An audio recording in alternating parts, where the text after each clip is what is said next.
Engineering college ఘటనను ప్రభుత్వం serious గా తీసుకుందన్నారు మంత్రి కొల్లు రవీంద్ర.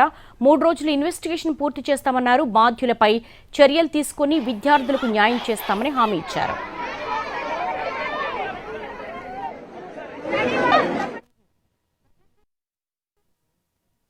రాత్రి నుంచి వాళ్ళు ఆందోళన చేస్తున్నారు. వాళ్ళు ఏదో కొంతమంది బెదిరించారని లేకపోతే కొద్దిగా ఇబ్బంది పెట్టారని చెప్పి వాళ్ళు చెప్తా ఉన్నారు.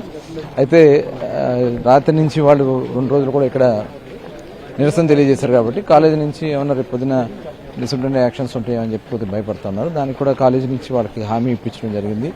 ఈ 2 రోజులు జరిగినటువంటి ఇన్సిడెంట్లో వాళ్ళు ఎవరిని కూడా ఇబ్బంది పెట్టమని చెప్పేసి యాజమాన్యం కూడా చెప్పడం జరిగింది. ఎందుకంటే ఇది గవర్నమెంట్ చాలా సీరియస్గా తీసుకుంది. రాష్ట్ర ముఖ్యమంత్రి గారు మరి దీనికి వెంటనే మమ్మల్ని అందరినీ పంపించడం, కలెక్టర్ గారిని, ఎస్పీ గారిని, పోలీస్ యంత్రాంగం అందరూ కూడా రావడం కూడా జరిగింది.